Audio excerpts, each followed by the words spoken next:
तो स्वागत है आपका एक बार फिर से गुमदेशी व्लॉग में। आज का सफ़र होने वाला है भारत का सफ़र और हम जा रहे हैं सूरज और पार्वती की शादी में, पार्वती को लेने के लिए। तो चलिए आज के सफ़र की शुरुआत करते हैं। फिलहाल हम निकल चुके हैं टनकपुर से पूर्णागिरी वाली रोड पर और आपको इस रास्ते पर नजर आएंगे खूबसूरत वाटरफॉल, दुर्गम चट्टानें, खड़ी पहाड़ियाँ और सड़क के साथ साथ बहती नेपाल और भारत के बॉर्डर को विभाजित करती एक शारदा नदी। अपने प्रवाह क्षेत्र में मदमस्त हाथी की तरह बहने वाली इस नदी को महाकाली के नाम से भी जाना जाता है। फिलहाल हम पहुंच चुके हैं उस ब्रिज पर, जिसे क्रॉस करते ही हम पहुंच जाएंगे उस मोड़ पर जहां से पूर्णागिरी और पंचेश्वर की सड़कें अलग अलग होती है। तो सामने नजर आ रहा होगा आपको ऊपर वाली सड़क जो है वो पूर्णागिरी धाम के लिए जाती है और हमारा सफर है पंचेश्वर के लिए। तो हम चलते हैं टनकपुर जोलजीबी रोड पर, ये है वो रोड। तो शानदार नजारा का आनंद लेते हुए बढ़ाते हैं इस सफर को आगे और चलते हैं आगे की तरफ।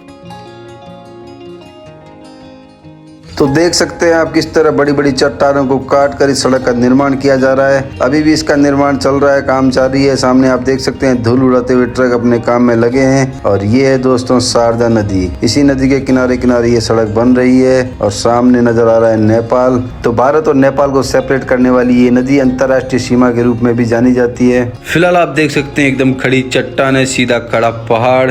इसी पहाड़ का सीना चीर कर इस सड़क का निर्माण किया गया है। काफी मलबा नीचे गिरा होगा जब इस सड़क का निर्माण हुआ होगा, परंतु अभी भी यहाँ पर जगह जगह पर मलबा गिरा हुआ है। बरसात के मौसम में सड़क काफी जगह पर क्षतिग्रस्त हो चुकी है। फिलहाल इसका निर्माण कार्य जारी है। हम चलते अपने आगे के सफर में और आप देखिए इन शानदार नजारों को और आनंद लीजिए आज के इस सफर का।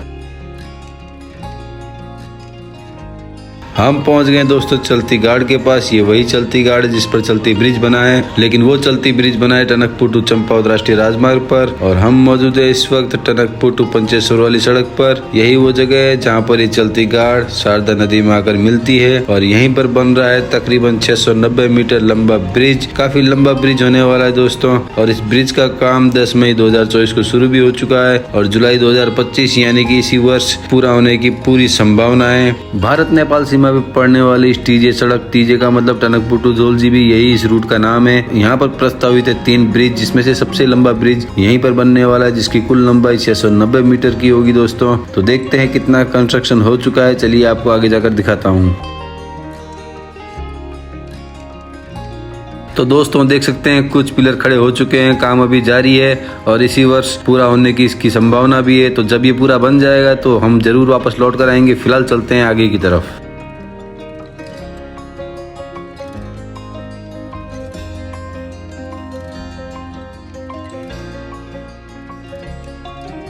हम आ गए हैं अभी ठुली गाड़ में दोस्तों और हो सकता है शायद दूसरा ब्रिज यहीं पर बने, क्योंकि यहाँ का जो पुराना ब्रिज है वो पिछली बार की आपदा में यहाँ पर बाढ़ आने के कारण वो बह चुका है और यहाँ पर एक कच्चा रास्ता। अभी तो हम यहाँ से आसानी से गुजर रहे हैं, लेकिन बरसात के मौसम में यहाँ बहुत ज्यादा पानी का फ्लो होता है तो यहाँ से पार करना मुश्किल है। तो आशा है कि जल्द से जल्द ये ब्रिज पूरा बन जाए। जब ये ब्रिज पूरा बन जाएगा तो हम यहाँ फिर से दोबारा आएंगे। फिलहाल मैं आगे जाकर आपको दिखाता हूँ कि ये ब्रिज कितना डैमेज हो चुका है। तो चलिए चलते हैं आगे।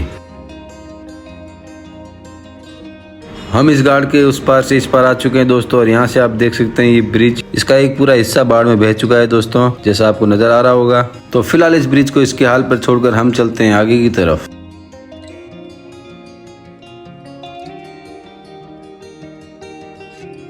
यहाँ पर कुछ बाराती हल्का होने के लिए रुके तो मैंने सोचा क्यों ना आपको शारदा नदी का प्रवाह दिखा दिया जाए। काफी ज्यादा मात्रा में ये अपने साथ पानी बहा कर लाती है। पंचेश्वर में इसमें सरयू नदी का विलय होता है और ऐसी ही अनेकों छोटी बड़ी नदियों, गाड़ गदेरों का इसमें विलय होता है और एक विशाल जल धारा का रूप लेकर ये आगे बढ़ती है, जिसे हम महाकाली या शारदा के नाम से जानते हैं। अभी तक इस सड़क का निर्माण टनकपुर से रूपाली घाट तक 55 किलोमीटर का हो चुका है और जब ये सड़क पूरी बन जाएगी तो टनकपुर से जोलजीबी का मार्ग, जो फिलहाल 211 किलोमीटर का है, वो सिमट कर 135 किलोमीटर ही रह जाएगा, जिससे लोगों का काफी समय और ईंधन की बचत होगी।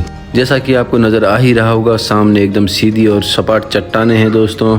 इस रूट पर आपको काफी मोड़ देखने को भी मिलेंगे और बहुत सी जगहों पर सड़क क्षतिग्रस्त हो चुकी है। पिछली बरसात में इस सड़क को काफी नुकसान हुआ है और देख सकते हैं आप शानदार नज़ारे हैं। तो बने रहिए मेरे साथ इस सफर में और लीजिए इन शानदार नज़ारों का आनंद।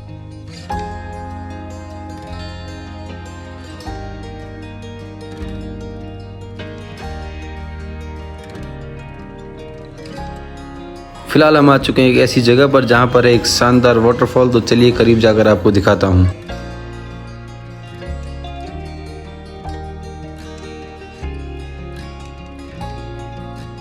तो ये है वो शानदार और ब्यूटीफुल वाटरफॉल। यहाँ पर कुछ बारातियों ने गाड़ी भी रोक रखी है, शायद फोटो वोटो खिंचा रहे होंगे।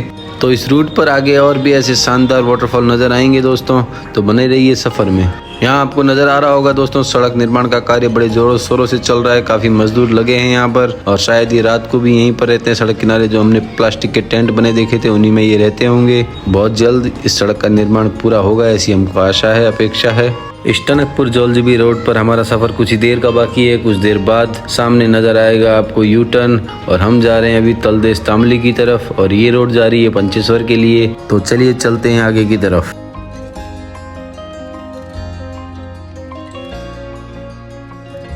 फिलहाल हम टनकपुर पंचेश्वर रोड को छोड़कर आ चुके हैं इस लिंक रोड पर, जो जा रही है सीधा तलदेश तामली की तरफ। और सड़क की हालत आप देख ही सकते हैं दोस्तों, काफी कच्ची सड़क है ये, बिल्कुल पतली और संकरी पथरीली सड़क। और गाड़ी की स्पीड 15 से 20 के बीच में है, क्योंकि काफी डेंजरस सड़क है। और इस सड़क में काफी मोड़ भी आते हैं, तो दुर्घटना से देर भली हम आराम से ही चलेंगे। ड्राइवर ने भी बोल दिया गाड़ी के ब्रेक कम लग रहे हैं, तो भैया आराम से ही चलते हैं, जान है तो जहान है।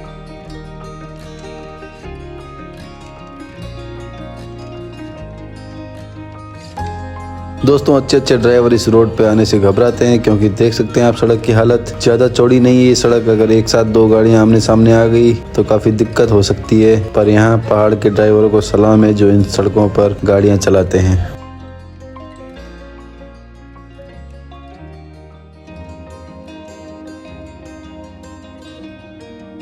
यहाँ से नजर आ रहे होंगे आपको हिमालयन रेंज के बर्फ से ढके पहाड़। फिलहाल हम पहुंच चुके हैं तामली में दोस्तों। यहाँ पर बारातियों ने गाड़ी रोक रखी है, कुछ देर बाराती रिलैक्स हो रहे हैं, क्योंकि अब कुछ ही दूरी बची है दुल्हन के घर पहुंचने में।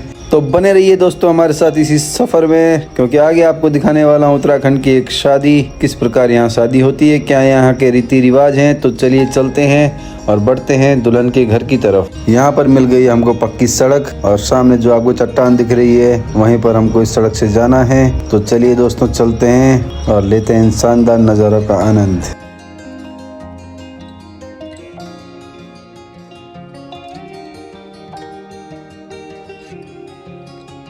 तो फिर से आ गए हम दोस्तों कच्ची सड़क पर। ऐसी ही सड़कों से पहाड़ों में कम दूरी होने के बावजूद भी बहुत ज़्यादा टाइम लग जाता है, क्योंकि इनमें गाड़ी ज़्यादा फास्ट नहीं चल सकती है। काफ़ी रिस्की काम है ऐसी सड़कों पर गाड़ी चलाना। अच्छे ड्राइवर यहाँ आने से मना कर देते हैं, लेकिन हमारे पास है एक अनुभवी ड्राइवर जिसका नाम है सुरेश, प्यार से हम इसे सूरी बोलते हैं, और ऐसी सड़कों पर इसको गाड़ी चलाने का काफ़ी अनुभव है, तो हम एकदम रिलैक्स। फिलहाल हम पहुँच गए कारी गाँव के गेट पर। यहाँ से एक सड़क चंपावत के लिए जाती है, और यहाँ खड़े हैं पुलिस वाले।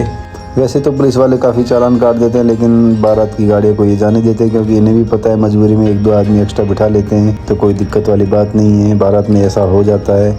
तो फिलहाल इन्होंने हमारी हेल्प की और हमें बताया कि इस रूट पे नीचे की तरफ जाओ, वहीं पर है बारात का घर। तो हम चल दिए आगे की तरफ।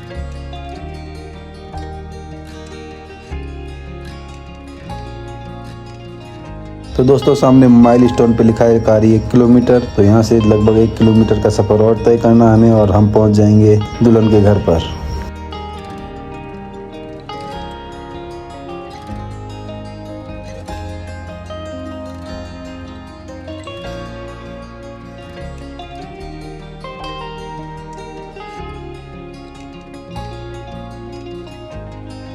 सामने देख सकते हैं दोस्तों किस तरह ये बड़े बड़े पत्थर यहाँ अटके हुए हैं। अगर थोड़े से भी ये खिसके तो पूरी सड़क ब्लॉक हो जाएगी, और भगवान ना करे उस समय अगर यहाँ कोई गाड़ी हुई तो उसका कचूमर निकलना तय है। तो चलिए हम पहुँच गए फिलहाल दुल्हन के घर पर। सामने नज़र आ रहा है आपको जो टेंट लगा हुआ घर है, वहीं हमको जाना है बारात लेकर।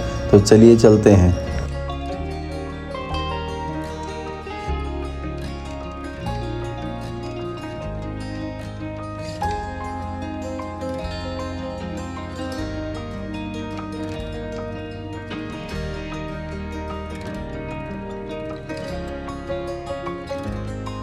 तो आखिरकार थका देने वाले सफ़र को पूरा कर हम पहुंच चुके हैं दुल्हन के घर पर। और यहाँ से देख सकते हैं आप नज़ारा, और बारात जा रही है यहाँ से पैदल पैदल उनके घर तक, और वहाँ पर होगा बारातियों का स्वागत। तो चलिए ले चलता हूँ आपको वेलकम गेट के पास।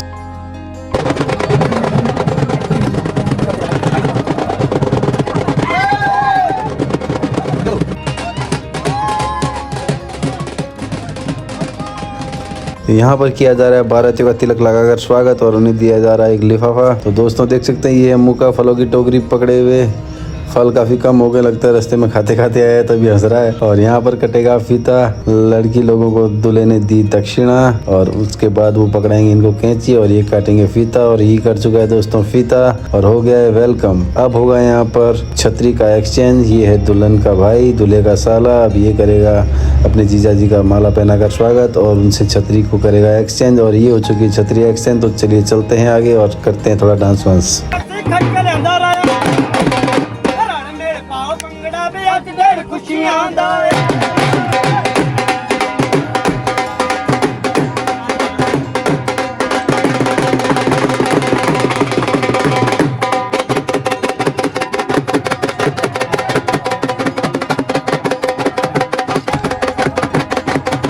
और यहाँ पर खिलाया जा रहा है बाराती को खाना। दोस्तों यहाँ पर ऐसे ही खाना खिलाया जाता है क्योंकि गांव में यहाँ पर न टेबल न कुर्सी न बड़ा टेंट लगा सकते हैं क्योंकि इतनी जगह भी नहीं होती यहाँ पर। और ये है यहाँ का किचन, यहीं पर बना है सारे लोगों के लिए खाना। तो फिलहाल हम भी कर लेते हैं पेट पूजा, उसी के बाद करेंगे काम दूजा। खाना खाने के बाद जब यहाँ के लोगों से बात की तो पता चला कि सामने पहाड़ पर जो लंबी सी बिल्डिंग दिखाई दे रही है वो यहाँ का स्कूल है और इतनी दूर दूर से बच्चे वहाँ पढ़ने जाते हैं। तो बचपन से ही इनके जीवन में संघर्ष लिखा है दोस्तों। जब पढ़ाई के लिए इतनी मेहनत करनी पड़ रही है इनको, तो जीवन यापन के लिए कितना संघर्ष करते होंगे इस पहाड़ पर रहने के लिए। दोस्तों इसी पहाड़ की तरह कठोर बनना पड़ता है। ये है दोस्तों चीड़ के पेड़ पर लगने वाला फल। इसको पहाड़ में सल्ले की शुति बोला जाता है। इसमें काजू जैसे छोटे छोटे बीज लगते हैं, खाने में काफी टेस्टी होते हैं। तो सोचा आपको दिखा दूं।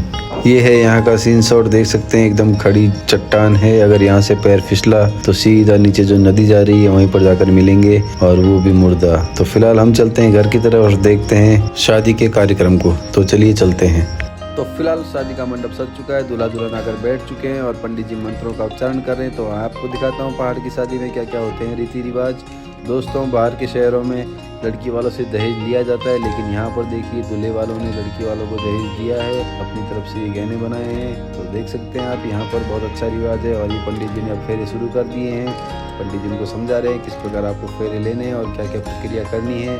अभी लड़की के पैरों के पास एक सिक्का रखा जाएगा और उस सिक्के को ठोकर मारकर यहाँ पर फेरे लिए जाएंगे और ये प्रक्रिया बार बार दोहराई जाएगी। तो चलिए चलते हैं। ये हो रहा है पहला फेरा दोस्तों। फेरे गिनते रहना क्योंकि फेरे मुझे लगता है पंडित जी ने गलती में ज़्यादा गिरा दिए हैं। ये पहला फेरा अभी चल रहा है और ये पहला फेरा कंप्लीट हो चुका है। और अब हो रहा है दूसरा फेरा और अब तीसरा फेरा। ये हो गया चौथा फेरा स्टार्ट। ये पांचवा फेरा, ये छठा फेरा और ये सातवां। मेरे ख्याल से इतने ही होते हैं फेरे, लेकिन पंडित जी बुड़बक ने एक फेरा और एक्स्ट्रा लगवा दिया। तो ये हो गए कुल मिला के 8 फेरे। अब वर वधू को उठाकर उसकी जगह से दूसरी जगह पर बिठाएगा और स्वयं उसकी जगह पर बैठेगा दोस्तों। और अब इनके हाथ में जो ये बांध रखा है कलावा, इसे खोलकर दूसरे हाथ में बांधा जाएगा। तो राइट हैंड से निकालकर अब लेफ्ट हैंड में इसको दोबारा से बांधा जा रहा है। इसके बाद मंगलसूत्र पहनाया जाएगा। तो ये आ गई वो शुभ घड़ी जब मंगलसूत्र पहनाया जा रहा है दूल्हे के द्वारा। और आधी से ज़्यादा शादी कंप्लीट हो चुकी है और अब भरेंगे मांग। यही वो काम है जो दूल्हा अपनी लाइफ में सिर्फ एक बार करता है और दुल्हन जब तक उसका पति जीवित है तब तक ये काम नित्य करती रहती है। तो ये अंगूठी द्वारा मांग भरी जा रही है और 7 बार ये मांग भरी जाएगी दोस्तों मंत्रोच्चारण के साथ। आपको मैं मंत्र नहीं सुना सकता, पीछे डीजे में गाने बज रहे हैं, कॉपीराइट का इश्यू हो सकता है दोस्तों। फाइनली मांग भर दी गई है दोस्तों। अब वर और वधू एक दूसरे की पूजा करेंगे और अपने अपने जीवन साथी की लंबी उम्र की कामनाएं करेंगे। इसमें बोला जाता है जीरे जागरे बजरे अमगन डिस्कन फलाइन, जो भी बोला जाता है। तो इस प्रकार ये एक दूसरे की लंबी उम्र की कामना करेंगे। अब ये लड्डू पहले खुद चखेंगे फिर एक दूसरे को खिलाएंगे, इससे प्रेम बढ़ता है। और ये हो गए हैं खड़े, शादी हो गई है कंप्लीट। और अब ये जाएंगे घर के अंदर, वहाँ होगी थोड़ी बहुत पूजा पाठ। तो दोस्तों मंडप हो चुका है खाली, ना यहाँ पर दूल्हा है ना ही दुल्हन और ना ही है दूल्हे की साली। और ये देखिए घर वाले ले आए पूजा की थाली। और काफ़ी देर हो चुकी है, रात भी गहरा चुकी है काली। और पीछे डीजे में गाना बज रहा है कुछ है तू यूं जाने वाली।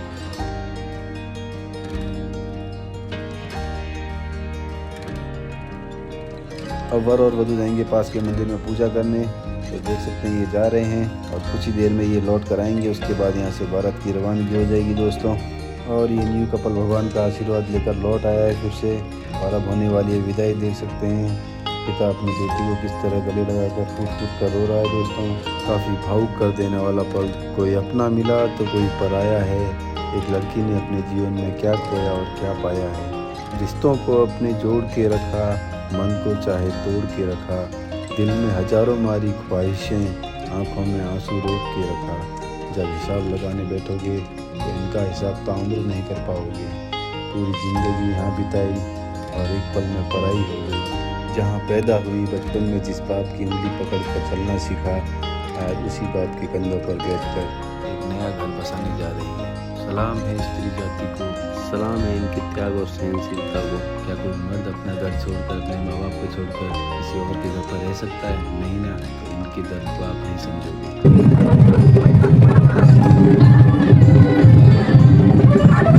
तो बारात लौट चली अपने घर की तरफ। काफ़ी रात हो चुकी है, 8:30 यहीं बज चुके हैं। घर जाती जाती तकरीबन 1-1:30 बज जाएगी दोस्तों। तो चलिए चलते हैं और बैठते हैं गाड़ियों में। तो फाइनली दोस्तों हम आ गए हैं अपनी गाड़ी में और बारात हो चुकी है फिर से अपने घर की तरफ रवाना। और देख सकते हैं काफ़ी रात हो चुकी है। अब रात को इन सड़कों पर गाड़ी चलाना काफ़ी टेढ़ी खीर है दोस्तों। एक तो ये कच्ची सड़कें, ऊपर से ये सकरा रास्ता, और हमारे गाड़ी के ब्रेक भी नहीं लग रहे ढंग से। तो धीरे धीरे चलते हैं नीचे की तरफ। जब हम टनकपुर जोलजी की रोड पर पहुंचेंगे तभी जाकर सांस में सांस आएगी।